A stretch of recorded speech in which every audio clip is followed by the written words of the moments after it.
Hey everybody, welcome to the podcast. Today we have a really special episode. So I don't know if you guys remember a couple episodes ago, I should say, I did the gut protocol thing, and I kind of put a message out there looking for co-hosts, if anybody was interested. Well, surprisingly, I actually got a lot of emails, and people were interested in being a co-host for this podcast, which is kind of surprising to me. You know, I mean, it's not like I'm reeling in the dough on this thing, and it's a lot of work, but I think it was awesome. So Daniel Rash, who I am going to introduce here in a second, he's one of those people, and he gave me some great topics that he wanted to dive into. So I invited him on, and today we're going to talk about lithium and just kind of see how it goes from there. But before we get into that, Daniel, I should say, welcome to the podcast. Thanks, man. Thanks for having me. I'm glad to be here. Cool. So why don't, before we get into lithium, why don't you tell us a bit about your background? Yeah, man. So grew up in Florida, got into school, primarily was interested in doing more like pre-med. Health has always been a passion of mine. And the deeper I got into it, the more psychology just stood out for me. I got super obsessed with psychology and understanding, how the brain works, the different old philosophies and the new philosophies and how all these different theories kind of contradict each other or coexist. And I was really just passionate of getting to behind, why we think the way we think and all these different disorders and what may cause them and, the root issue of these different things. So as I got deeper into my studies, I just really started looking at psychology from a natural perspective and going through my own health journey, whether it be experiencing a little bit of anxiety and stress, brain fog, the kind of stereotypical stuff that college students experience when they're, at the library all night, chugging down coffees and XYZ. So that kind of led into, trying things for myself, doing research and looking up prominent different people within this area, like William Walsh, that really looked into nutrients and their effect on neuropsychology and looking at neuropharmacology and the difference between the compounds and whether we can get them naturally, what's the difference between the pharmaceutical medications, and just what can we do lifestyle-wise to change the way our brain functions. So you were kind of having a lot of anxiety, is what you were saying, and you were looking into natural and pharmaceutical ways to kind of deal with that. Is it? Yeah. I mean, I kind of, so once I got to college, I got into a little bit into the party scene and just pulling all-nighters and stuff like that, and drinking just way too much coffee and alcohol, and started getting panic attacks. And I was just weird panic attacks were really out of the blue. You felt like your heart was about to explode. And I was like, man, either I'm going nuts or something's wrong with me. So I searched through the forums, I went through the whole ringer of when I saw a psychologist and the whole thing. Tried to put me on benzos. I wasn't really too excited about that because I kind of did my own research and I was like, this seems a little invasive. Maybe hold off a little bit until things get a little worse and I may need that or so. And just bouncing ideas off people. And I was like, man, this is a pretty predominant thing. I thought that I was one of the only people that were experiencing this, but so many of my other friends had experienced panic attacks and anxiety or depression or any kind of other mood disorders. And it just kind of baffled me because no one really talks about it, Yeah. And so what are you doing right now in the natural field? So right now I am doing health coaching and just doing my own independent research. I have worked in a couple different either natural health centers. I've also did a year or two in the medical marijuana industry over in Florida. So just kind of bouncing around, just kind of exploring different health paths and health journeys. But right now I'm just doing coaching and just working on myself and my loved ones during this time. So that's cool. Yeah, I remember you were in a natural clinic or whatever where they give, IVs and all that kind of stuff, right?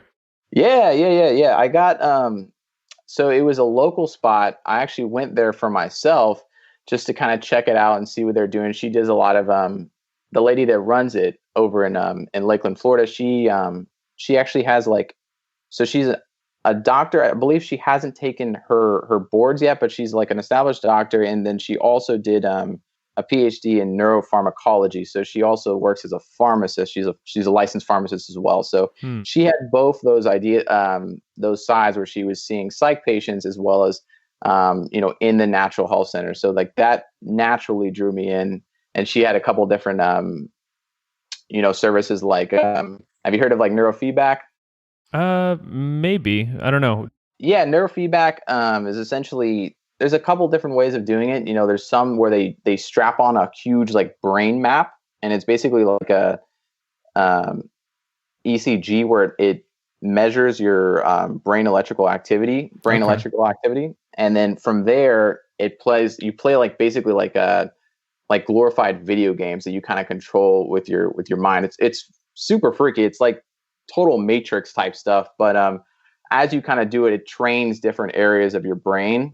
So that's like the more, I don't want to say evasive, but it can potentially be more evasive because it starts to you're kind of in putting in electrical stimuli into to the brain. And then there's another one where it's more you're listening to like almost like a meditation yoga music, and then as the music is playing, you have these clips attached to your ear and the top of the head, and then based on your brainwave patterns, whenever one kind of becomes too predominant, for example, like if your beta waves, which are like your really fast brain activity, kind of like what we're using predominantly right now, if it gets too excessive, there'll be like a mini pause in the audio, which is like a way of kind of telling your subconscious or your brain, hey, let's not go there, let's kind of bring it back.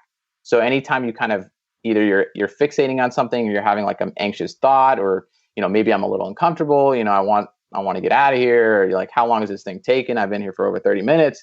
It'll kind of like do this little pause in the sound to kind of like bring you back. So a lot of it was popularized with epilepsy and seizure primarily, but then people started seeing tremendous results for anxiety and depression and all these PTSD and stuff like that. So Wow. it's been it's pretty popular within the psychology department. It's still a little quacky to like mainstream media, but it's getting there. That's cool. That's cool. So I think that's a good transition into our topic, which is lithium.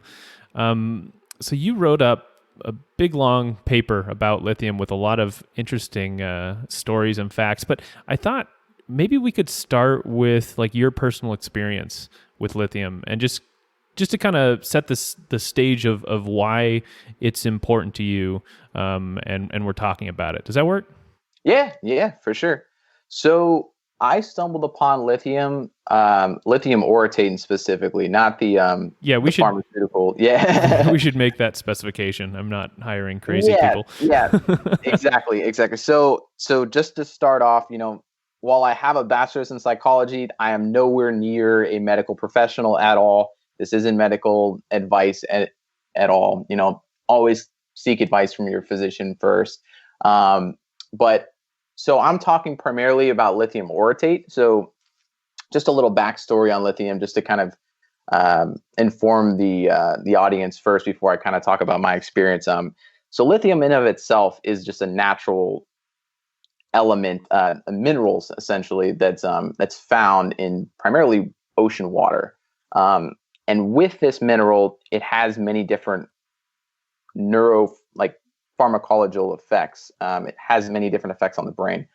So when it's paired with different salts or different amino acids, it has different effects and absorbability across the blood-brain barrier, which is essentially like the wall to the brain. So with orotate, it's an amino acid that allows you to take very small amounts of lithium, like micro dosages, and it crosses the blood-brain barrier, giving that neuropsychological effect where you're feeling it actually when you take it. In comparison to something like lithium carbonate, which is the pharmaceutical version of lithium, which is like mega doses that has potentially serious side effects, but it has been shown to be very positive for different neurological issues. Yeah, so you're not taking the pharmaceutical one. No. No. All right. So what you started taking this lithium orotate. How did that come about? Yeah, so looking into different things that improved mood and stress and anxiety, and something that kind of people call like smart drugs, but in a more natural state. I came across lithium orotate and getting more into the research, I was just seeing a lot of really positive stuff on lithium orotate, creation of new brain cells, um, all these different effects where it was improving the different pathways in the brain, alertness, concentration, all this great stuff. Yep, we can get to that. Yeah, so I gave it a shot. It seemed like it was very subtle at first, and then as I continued to take it more and more for a longer period of time, I started to notice the effects kind of creep up a little bit, and I started noticing, hey, I'm feeling a lot less anxious recently. I've been feeling a lot less stressed. I'm being able to focus a little bit more, have a better concentration and attention. And it just seemed like a really good thing to continue to keep taking. And after I talked to a couple different people, they were like, yeah, this is really, really effective for a lot of mood issues. And even people with serious bipolar disorder were saying that when they were taking big amounts of lithium orotate, they were able to actually stabilize their mood, which is pretty incredible. Wow. So you started taking this lithium. I mean, what did you notice from when you started taking it? What kind of happened to you? Yeah, so it's not something that you take and then like 30 minutes, or at least not for me, 30 minutes after you're like, I feel like God, or like the limitless pill or anything like that, where you're cleaning up the house or anything like that. But it was something that over a couple weeks, I think it was about the 3-week mark, I just noticed that I was a lot less stressed out, and I was able to kind of take on more work and focus more. Okay. So it was something that the more you take it, the more it becomes observable, the effects. So they are a little bit subtle, and mind you, it's something that we take in naturally through our food and our water. So when you are it's still a micro dose, but you're like essentially like doubling or tripling your dose. So it's still subtle, but it has a cumulative effect the longer you take it. Gotcha. All right. Well, let's jump into the history of lithium and how it's been used. Yeah. So with lithium, especially with lithium carbonate, like the prescription lithium, if you do a quick Google search, you're going to see it's primarily used for mood stabilization, primarily bipolar disorder, but then they also prescribe it for multiple other stuff. So when I was searching it up to prepare for this, I kept seeing all this stuff that I really didn't even know. Like they were prescribing it for migraines, for seizures, also for depression, even for schizophrenia, which I thought was nuts, because I'm like, these are completely different mechanisms in the brain, yet they're prescribing the same compound for all these things, right? Interesting. Like it just sounded weird. So that kind of led me into kind of deep diving into like the history of lithium and, why, like what did they first use it for, and then how that kind of evolved from there. You know what I'm saying? Yeah. So from like early psychiatry, they were primarily like all the way, even back to like the Greeks and Romans, people have been dealing with mental illness. And while like the farther you go back, the more barbaric it gets, where, like they're literally screwing holes in people's heads and releasing spirits and all this crazy stuff. There people were still suffering, nonetheless. So scientists were trying to figure out, what the heck is going on? Why are people feeling the way they're feeling?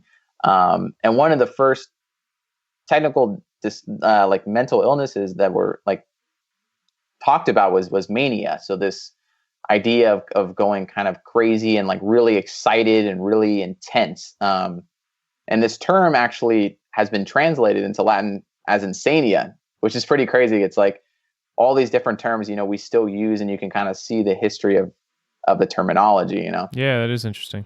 But yeah, so at first it was mainly, they were using mania as a way to describe like rage and unrelenting desire and like madness, just really, really intense energy, followed by this complete opposite called like melancholy, the depression, the sadness. And that is what we know of nowadays as bipolar disorder.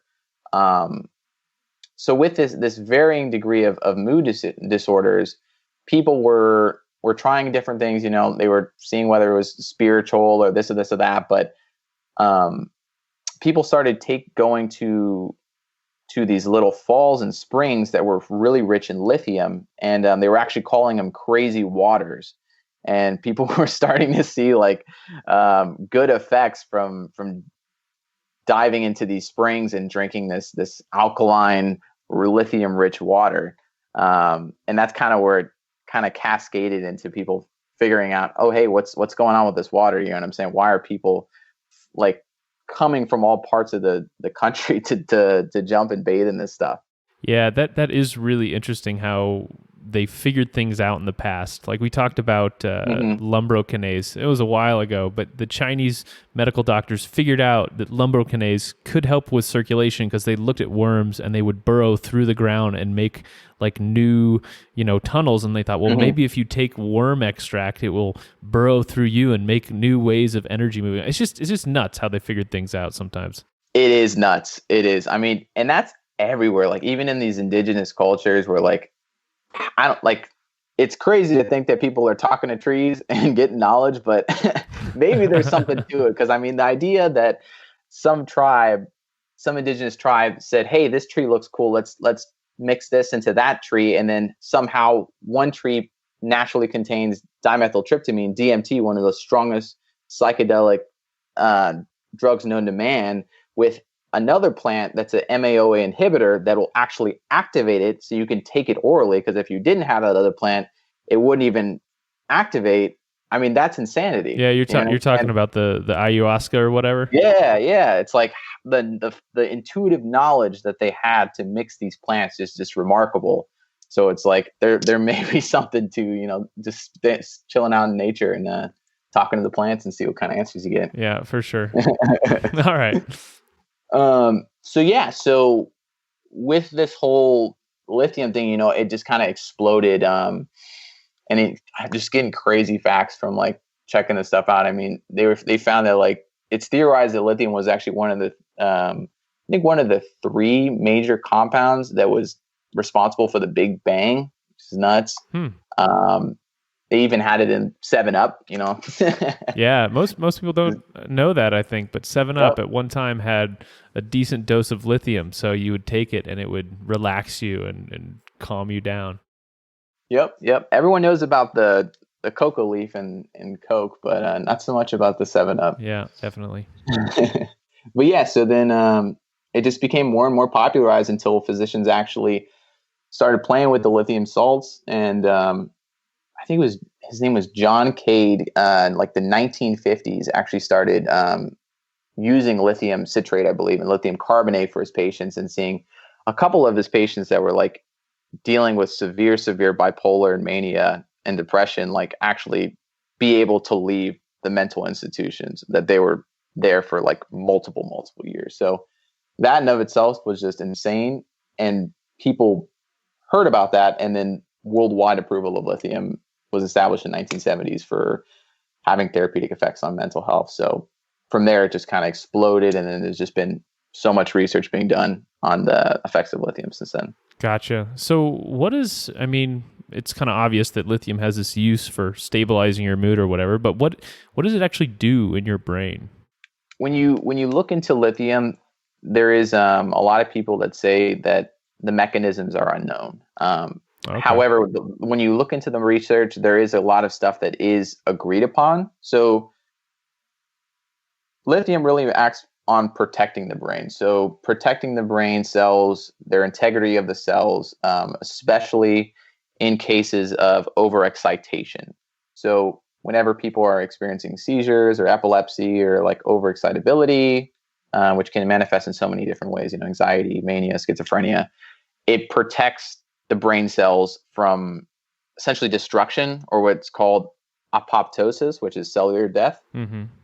So it keeps the integrity of the brain cells. And then through another mechanism, which is called BDNF, brain-derived neurotrophic factor, it promotes the growth of new brain cells. And this is more of the kind of like smart drug benefits that people experience from lithium orotate, where they're experiencing, better memory, less anxiety, more focus and attention, and so on. And then just multiple other stuff like different neuroprotective proteins, preserving cellular brain health and preventing against Alzheimer's and dementia and stuff like that. And then also, go ahead. One thing I was going to say is I don't know if I think a lot of people who are listening probably just think of lithium as a drug for people who are bipolar. Right. And they don't get that it's actually a trace mineral that everybody gets, in their water and their food to a certain extent. Some people a lot more, some people a lot less. So what is really the difference there, I guess, before we move on between, it as being a drug for somebody who's bipolar and somebody who's taking it like you in these smaller amounts? So I would say the main difference is obviously going to be the dose, and the salt or like compound that's attached to the lithium. Okay. So like lithium being attached to orotate is going to have a major difference because it's going to cross the blood-brain barrier easier, allowing for a micro dose, which is going to be a lot safer. Whereas with carbonate, for example, it requires a bigger dose. I believe, I can be completely wrong on the milligrams, but I think it's like 300 to 500 milligrams of lithium carbonate versus like 5 micrograms of lithium orotate. So it's just a huge difference in dosage. Yeah, I think it's 5 milligrams. It's not micrograms. Okay, yeah, that would make more sense because I was. Yeah. All right, cool. Sorry to interrupt. Wherever. No, you're good. Yeah, wherever you were. And with just one thing to touch on that, with the major differences in dosages, that's obviously going to result in major differences in side effects. So since lithium orotate is a smaller dose, there's less potential for side effects. Whereas with lithium carbonate, the bigger doses you need to take, the more precautions you need to take. So most physicians that are prescribing lithium carbonate, they're going to monitor liver health, kidney health, cardiovascular function, stuff like that, because it can potentially have negative effects on the liver and kidneys. Okay, gotcha. But yeah, and then there was a couple really cool studies circling back to lithium found in natural sources, that the countries that had very little to no lithium in their drinking water had significantly higher instances of suicide, homicide, and even rape. So it's crazy how something that's such a micro dose in our water and our food can have such a severe impact on society and different instances of major assaults. You know what I mean? Yeah, that's crazy. Yeah. So just kind of going from there, do you want me to dive in a little bit more deeper to the neurotransmitters and the stuff like that, or? Yeah, you could go into the neurotransmitters. That'd be interesting. Because you have this neurotransmitter theory, right, about how kind of lithium works. Yeah. So when looking at different compounds, like compounds that affect the brain, yeah, especially when it comes to depression, there's this huge idea that serotonin equals happiness. And I believe you come from the Reuptake background, where that's kind of not accepted at all. Or we had an episode on serotonin, I think maybe 20 episodes ago or something like that, and me and Brian did it, and I presented the kind of Reuptake view that serotonin isn't really about happiness; it's more about apathy. Right. It's more about numbing you. And so if you're in a lot of pain, then that does kind of feel like happiness, but it's not really happiness.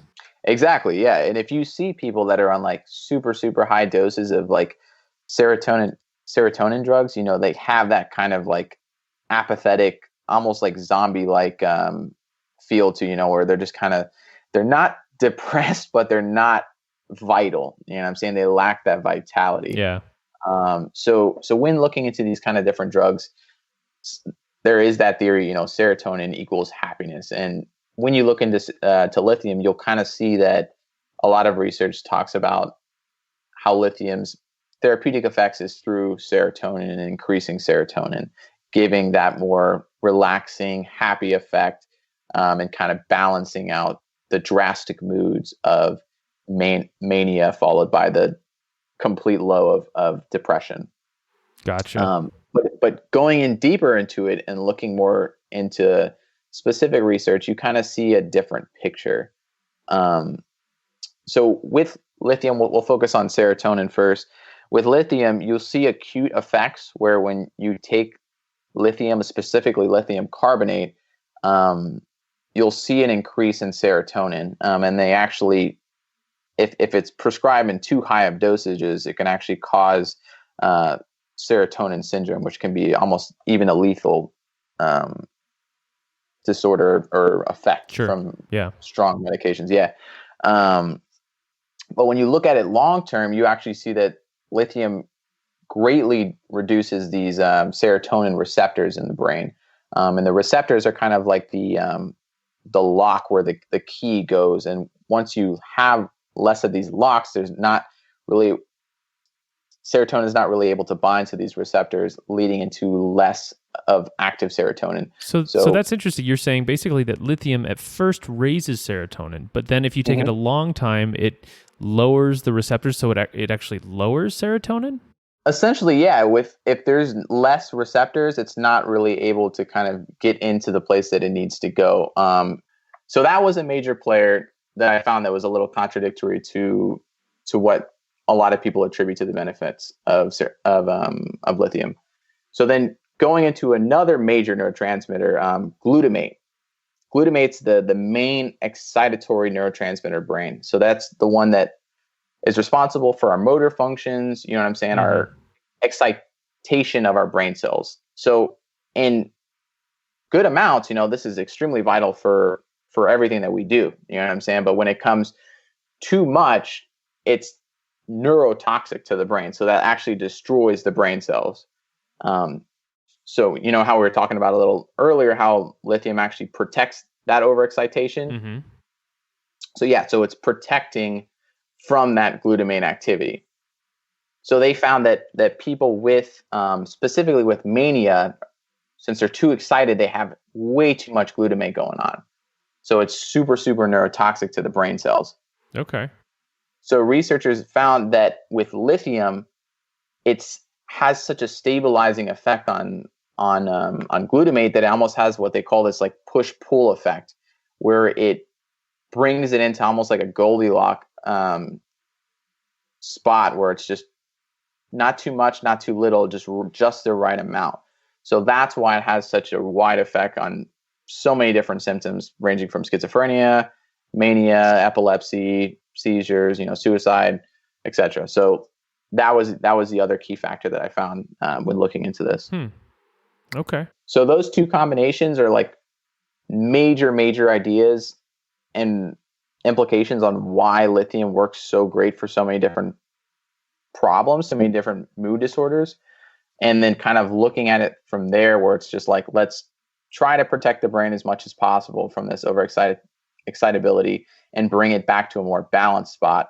Then we'll be able to see really therapeutic effects with these patients. So it sounds like what lithium's really doing is it's kind of normalizing serotonin, and then it's kind of lowering glutamate. Is that accurate? Essentially, yes. And then if for example, they're in like a super depressive state, arguably that can be too little of glutamate, which would bring it up, which would have that push-pull effect. Wow, that's really interesting, the whole balancing there, that it can bring it up or push it down. Yeah, it's crazy. I mean, I haven't seen a lot of neurochemicals that can do that, so it's pretty cool. Yeah. So you want to hear? I did a little bit of research into lithium. Yeah. So I wanted to look at lithium for Alzheimer's disease. So this has been talked about for years now. I think there's been some recent posts on the Rate Peep forum and other places online about Alzheimer's disease. And there's a lot of mice studies, suggesting that low-dose lithium can help in models of Alzheimer's disease. There was actually a really recent study published, I want to say just at the beginning of July, that really gave a good summary of the findings. So it said, microdoses of lithium carbonate promote memory stabilization in humans and mice. Prolonged treatment also reduced neuronal loss and increased the density of the neurotropin BDNF in transgenic mice for Alzheimer's disease. The study went on to conclude that very low doses of lithium carbonate can play an important role in neuroprotection, as it can reduce neuronal loss and neuroinflammation in older individuals. And So this is kind of a variation on what most studies are finding, which is that lithium in different forms seems to stabilize memory loss, lower brain inflammation, and increase BDNF and other just like brain protective chemicals. Mm-hmm. So after getting some of the research together, I kind of took the next step, which I always take after doing a bunch of research, which is to find anecdotal reports of people using lithium, in dementia or Alzheimer's disease or whatever, and finding benefits. And this is kind of where I ran into a snag, actually. I searched far and wide on Reddit, Alzheimer's forums, Twitter, even comments on articles talking about lithium and Alzheimer's. I joined the largest Alzheimer's Facebook group and looked through older posts and stuff. Nice. I found very few, if any, and I mean, maybe I found one report of using low-dose lithium for Alzheimer's disease. Wow. And that report, it didn't even talk about what results they were getting. It was just someone like saying, hey, I'm taking this or something like that. So Yeah. So there are lots of people, posting threads and stuff suggesting that lithium may be beneficial.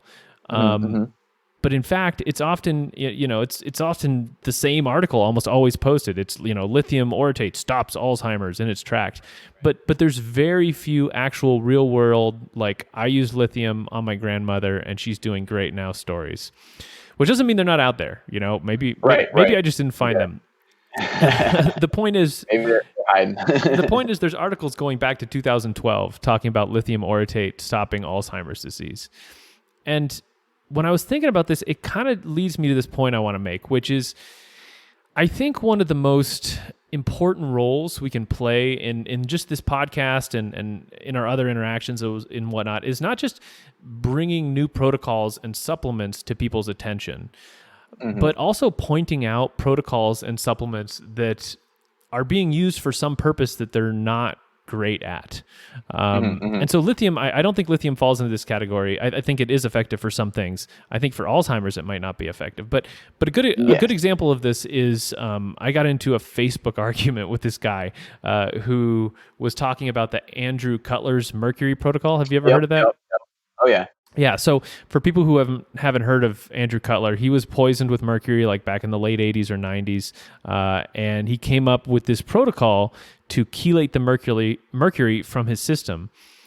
Now, it worked really well for him, and all these symptoms he was having went away, so I mean, it was a success.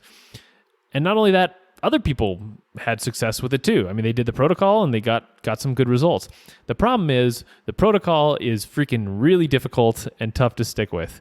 It involves, taking certain supplements every 3 or 4 hours for years on end. Yep. And you can imagine having to set your alarm and wake up every 3 to 4 hours. I mean, it cannot. That'd be a nightmare, man.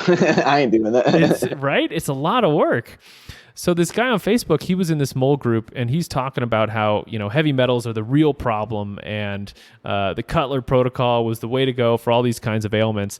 And I made the comment that, the Cutler protocol was really marginal at best. And it really didn't show the results that would warrant its difficulty. And because the thing is, all protocol, this may sound super crazy, but all protocols, if they're not nuts and they're based on supplements and getting your body into a natural rhythm, they all have something like a 50% success rate. And I know that sounds nuts, but just going through the process of discipline involved with altering your diet and taking pills on a certain schedule and sleeping on a certain schedule and just like having the discipline to do that for a few months, it's going to actually solve a lot of people's problems. Whether you put keto in there with hair mineral testing, or, you put Andrew Cutler's protocol in there, whatever it is, it's going to kind of have a 50-50 shot of making things better. So if you see a protocol and it has like a 60% success rate, I mean, that looks great, but my benchmark is going to be 50%, which means to me that 60% is just marginal. So, if I join a Facebook group or whatever, and half the people are talking about how great some protocol is, and the other half are saying it's not working for them. I know right away that protocol is probably adding very little value. I want to see like 75 or 85% to really get excited about something. Which is why I emphasize things on this show, like getting out of an EMF environment or switching to organic foods or, whatever it is. They have such high success rates. Even if their benefits are small, they have such high success rates that I know they're doing something good.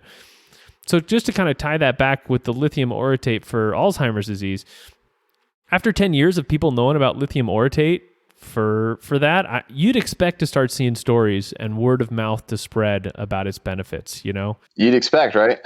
You would. And there isn't much out there. Yep. But where I do think lithium may be useful is in preventing Alzheimer's from occurring, or maybe halting its progression.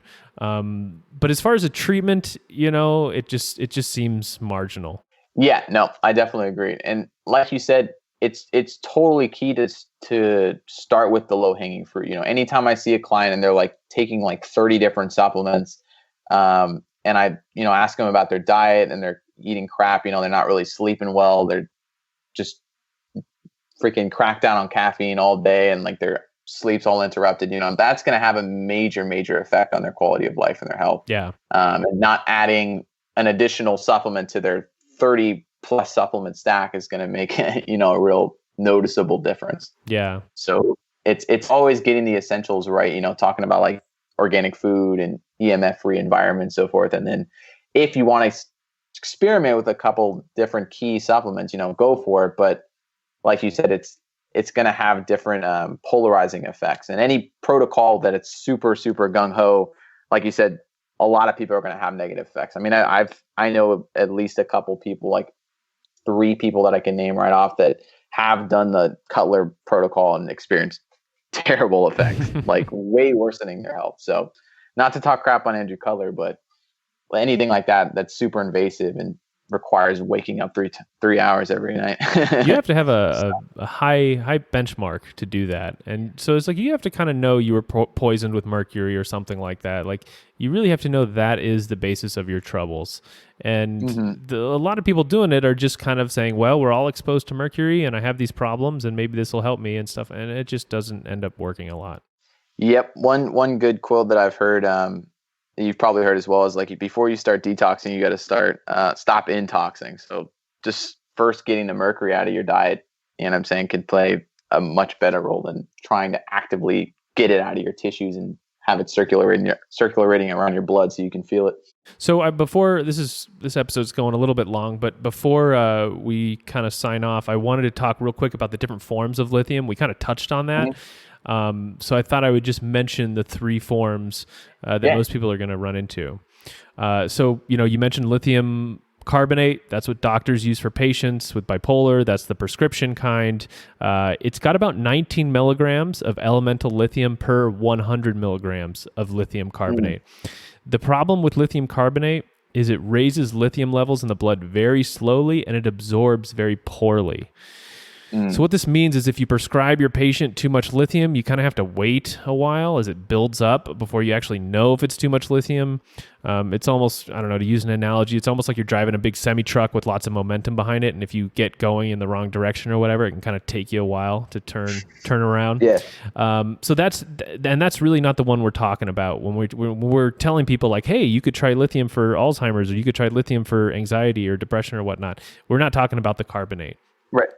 The one we are talking about is lithium orotate, and that's what we mostly discuss today. It's a good form. It's just under 4 milligrams of elemental lithium per 100 milligrams of lithium orotate.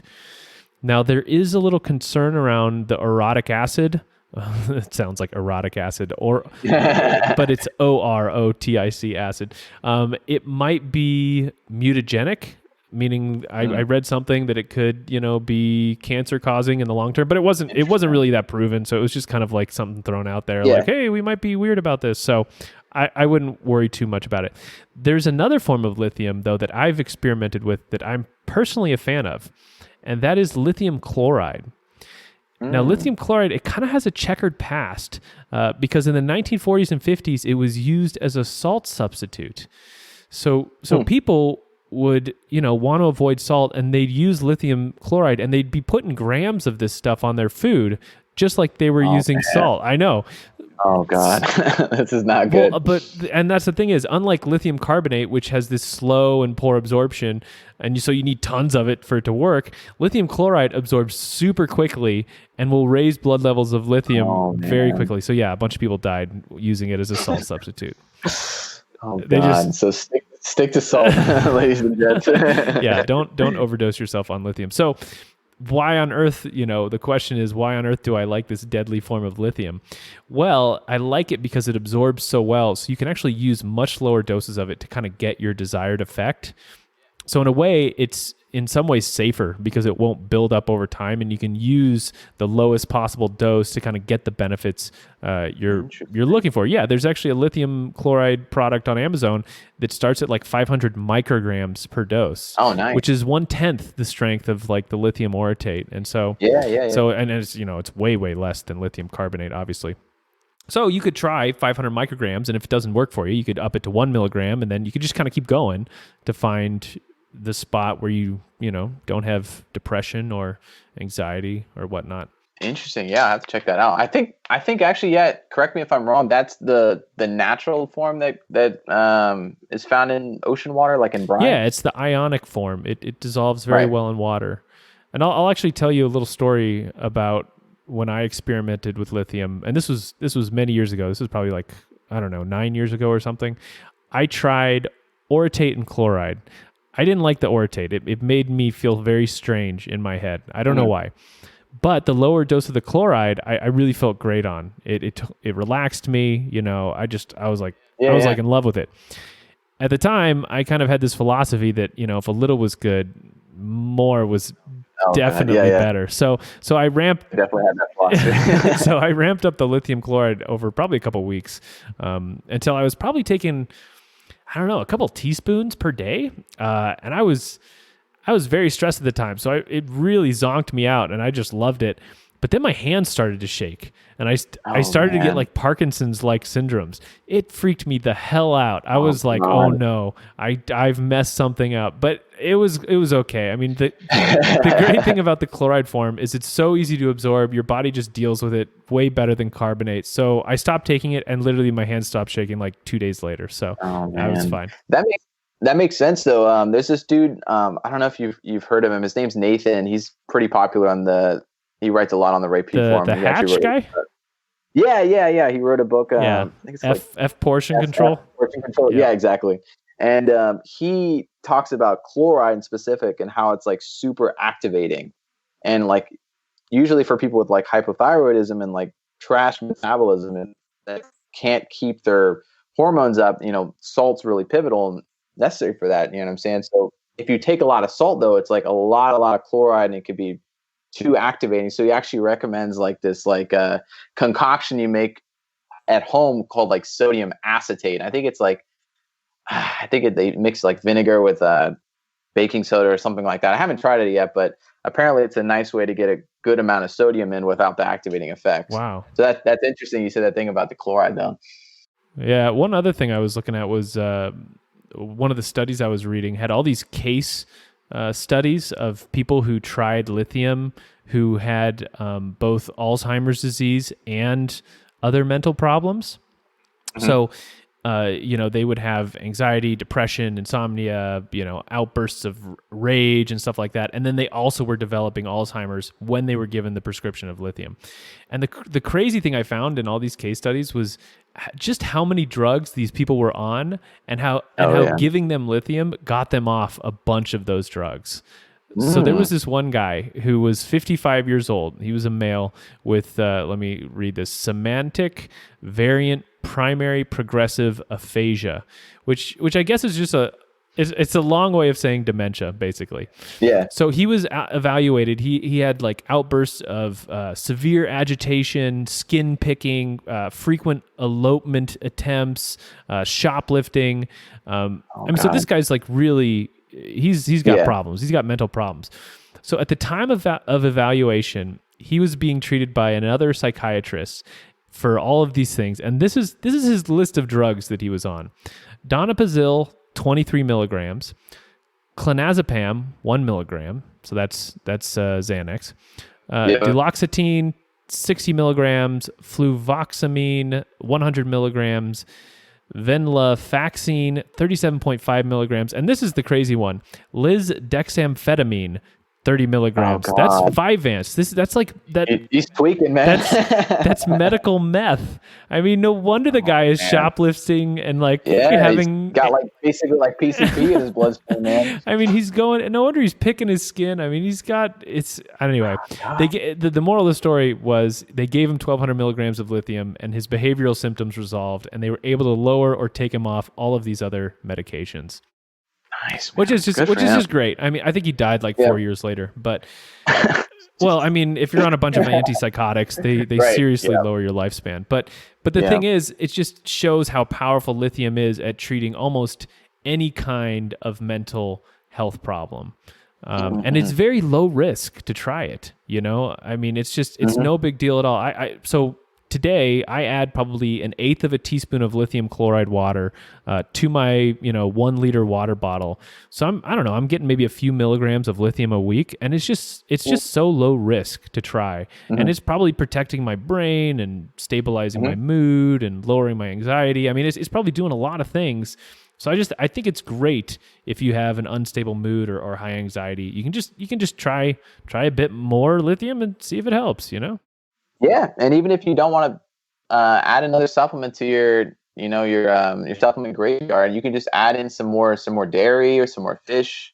I think it's also rich in like grains and vegetables, and I think pistachios as well. So I mean, if you up your food dose, I mean, you could reach like 1 milligram, 3 milligrams, 5 milligrams at the highest, and that's one pill right there. So. Yeah, I think it's in Pellegrino too. It's decently high in the fizzy water. I love this fizzy water. Yep. All right, man. Well, is there anything else you want to touch on before we sign off? Nah, man, that was fun. Appreciate you having me on here, man. Yeah, dude. Thanks for doing the research and giving us a little bit of background on lithium and stuff. So, thanks everybody for listening. If you want to go to the website www.quaxpodcast.com, you can shop through our Amazon banner on the right hand side. Helps us out with hosting and all that kind of stuff. And if you guys have any questions, if you want to give us a review or something like that, you can do it on iTunes. You can send us an email at quaxpodcast@gmail.com. Thanks everybody for coming on by.